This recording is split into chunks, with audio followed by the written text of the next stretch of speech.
lonely. I can fix that. Alright lads, I hope you enjoyed the little introduction. Today I'm going to be taking a look at all of the free winter event vehicles. None of these vehicles are really that unique, so I don't really want to do their own dedicated video. They're not really that interesting in my opinion. Nevertheless, all of these vehicles are still unique in slight little ways, so I still think they should be covered. As I said, I hope you liked the intro clip, it was a little bit of a meme, and I also hope you enjoyed this new introduction.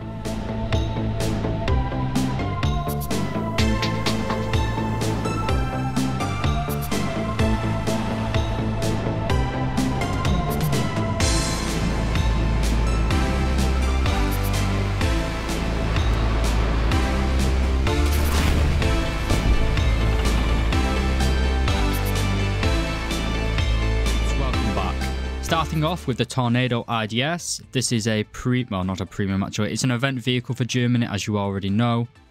Again, I am a little bit still ill, I can't get rid of this cough. You can see it is a rank 8 event vehicle, it's probably the easiest way for anybody to get a rank 8 plane. Albeit, it's not the best as we're going to see shortly. While it is a powerful engine, I do believe it has, does it have the same as, anyway. It's a Tornado, it's pretty powerful, it's decently fast. It's not going to be a rank 8 fighter as you already know. But because this thing is 10.7 instead of 11.3 compared to the other Tornado, you do see quite a lot of down tiers. It's like the J35XS. You'd think this would get dominated because you'd think you get up tiers a lot to like face the F-16s. But it gets down tiers like 90% of the games. So this plane, you do only get 2 air-to-air missiles as well as your 2 cannons, but it is looking like a pretty good grinder, to be honest, boys. Obviously, being rank 8, you can only grind out rank 7 and rank 8 at the minute, so you are still probably better going for a Laser M if you are going to buy this on the marketplace. Bit too late if you're going to try and grind the event out now. Anyway, you can see that we do have quite a nice skin. Do actually highly rate it. I still think that the skin on this one is better. This is a custom skin, you can't actually get it in the game from the store, but one can dream. Anyway, like the other Tornadoes in the game, we have a selection of dumb bombs. You can see we've got 1,000 pounder Mark 83s. Destroy anything within a radius of 11 meters. However, the belle of this plane, or the magic trick, is the Cormorant, as I think it's supposed to be German for cormorant, the bird. The cormorant is a bird, I believe, that dives into the water and eats fish. Maybe that's what they were trying to do. Because these are anti-ship missiles, they are active homing, or active radar homing, I guess. Kind of like the Phoenix in the American tech tree, but obviously these are designed to target ships. I've seen a lot of videos of people shooting these at people camping on the runway, on the enemy runway. But while you can use them for a bit of a meme, they are largely useless in War Thunder. You are going to be mainly using your dumbfire bombs in this thing. Or not dumbfire, sorry. I guess it dumb... Nah. They're basically just dumb bombs, but you do have a CCRP and a CCRP. So this is still going to be very good in ground realistic battles as a cast support. As if you're a German main, kind of like me, you can see here that we don't really have any good cast jets. You do have the Su-22. This is probably the... Well, it was the best plane that Germany had until we had the IDS ASAT or ASTA. Basically, Germany didn't have any laser-guided bombs. Obviously, we now do with the normal Tornado. But at 10.7, it's a good alternative, especially. It's quite a pain in the ass to get this Tornado. So, it's going to be a good backup for any German mains. At 10.7, there isn't really a lineup, to be honest. It kind of just goes to 11.0 with Germany. It's not like the Americans where they have a 10.7 lineup. So you have 11.0, but it's still pretty decent. I think it's a nice jet to have. It's obviously not the most competitive in the world, especially in RRB. You do also have 27mm cannons, as well as the AIM-9L, and then a couple of flares as well. Basically just a copy and paste Tornado without the laser-guided bombs. But at 10.7, can't really fault it too much. Nice looking plane. So our second vehicle is a T-80U M2. I'm not sure about the naming. I believe that the M stands for modernization in the Russian designation letter type things. Anyway, this is a T-80U with the Drozd active protection system. So I'm not entirely too sure if we can take a look at it in properly. So it basically acts the same way as a T-55AM, I believe, or the AD, whatever it's called. AMD, sorry. Basically the exact same system mounted on this, so it is quite an old system. But on the T-80U, for some reason you lack the thermal imager. We can see here, we no longer have a thermal imager. You still do get the 3BM46, and we also get the Mango as our tier 1 modification. So the stock grind isn't going to be too bad on this tank. The 3BM42 Mango is still a good round in my opinion. Obviously not really competing with DM53, but for 99% of the tanks you will face, 42 is still good enough. 46, or the Svinets I believe it's called. Svinets might actually be 3BM60. It's still a good round though for the 46. The only thing that you're lacking is thermal imaging. To be honest, the T-80U's thermals, it is only tier 1, or first generation thermal, sorry. So you aren't exactly missing out on loads of capabilities. You can see here, I'm guessing this is some sort of like radar thing, which determines the distance the missiles coming out the tank. See here, this is our thermal imager on the T-80U, and it's lacking on the T-80U-M2. So we still have the great armor of the T-80U. The T-80U's turret is probably one of the best in the game. Even the BVM is a lot weaker, despite having a relic to ERA. Anyway, so the Drozd protective system basically makes you immune from incoming ATGMs and that sort of stuff. It's not going to stop any kinetic energy penetrators like, well, APFSDS. I think in real life it can work against HeatFS. I'm not sure if it does that in game. Anyway though, with your frontal armor, you're kind of already immune to HeatFS anyway. So this is a massive gimmick basically. It's a gimmick at battle rating 8.7 on the AMD. So at 10.7, I guess it can come in handy sometimes against anti-tank missiles, fly helicopters for example.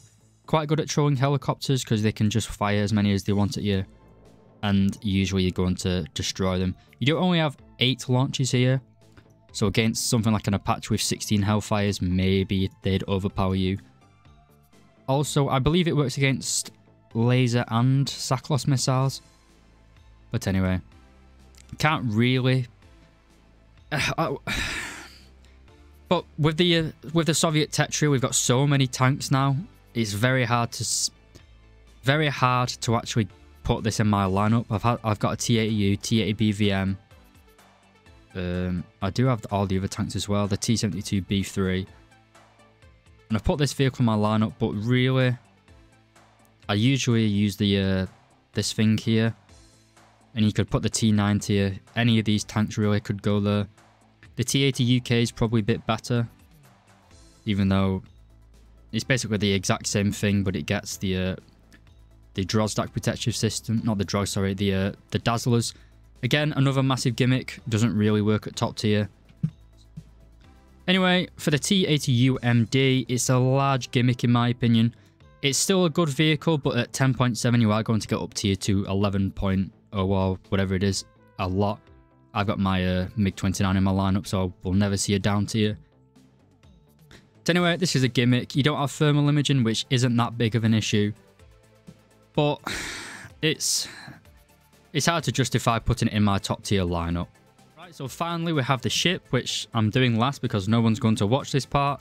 Anyway, the USS Newport News. It's basically a post-war American heavy cruiser.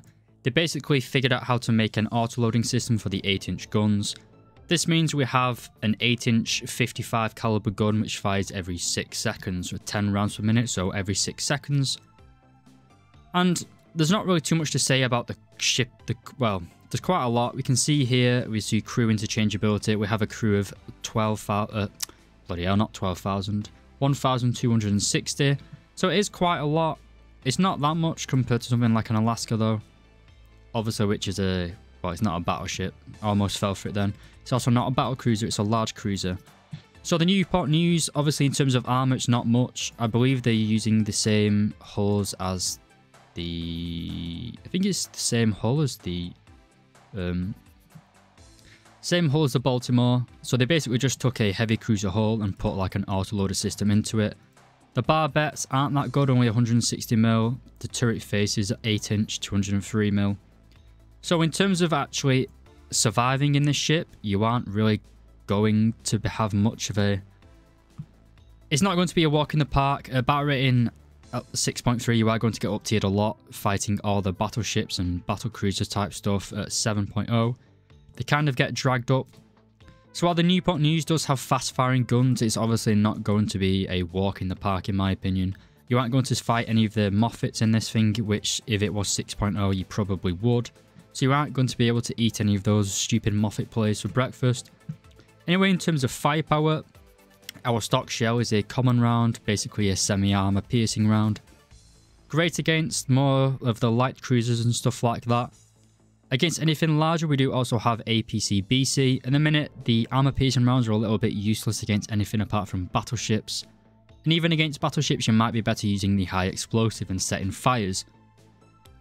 In the current meta of War Thunder, or at least the last time I played War Thunder's naval seriously, using high explosive and just starting fires on enemy ships was the best way to kill them quickly, because the damage models are a little bit janky. We also have an upgraded semi-armor piercing round, which I believe has more penetration but less actual explosive filler. They've got similar explosive filler. It's got a little bit less explosive filler. So this round is probably better than the Mark 14, sorry. These are alright, but you have a lot less explosive filler compared to just the actual normal HE. So you want to be taking probably all three of these rounds into battle. Our 5-inch guns, I'd take mainly the proximity fuse warhead rounds. Great against enemy planes and stuff like that. We also have a plethora of, I believe these are the post-war 3-inch guns. Very high fire rate and a good shell as well. I also believe proximity fuse warhead. I don't see many 40mm guns at all, to be honest. Anyway, it's still a nice model. Did the Americans need this? Not really. Well, America top tier isn't really that good, to be honest.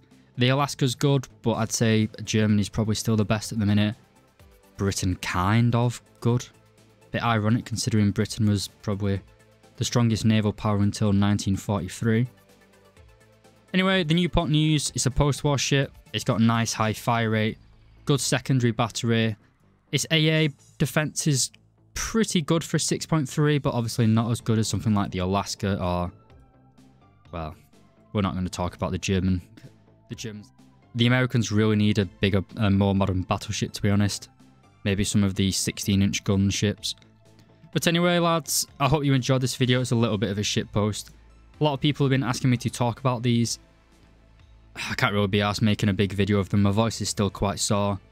They're not really that interesting, to be honest. I mean, the ship's quite nice for the Americans. The UMD, it was a struggle to actually grind this out because I lacked the motivation to do it. It's not impressive at all, to be honest. Yeah. And then finally, probably my favourite vehicle from the award, just because it is a little bit unique. Tornado IDS with its Cormoran anti-ship missiles. But anyway, lads, I'd just like to say a very happy new year. I know I'm about a week late, but I do appreciate everybody that keeps returning to this channel and supporting me. Hopefully this year we can hit 30,000 subscribers, maybe 40. 10,000 a year seems quite a lot, but you guys have been amazing, so I don't doubt that we will succeed. Anyway, lads, thank you very much for watching this video. Hopefully have more videos coming soon. Again, I appreciate everyone watching, and I'll see you in the next one.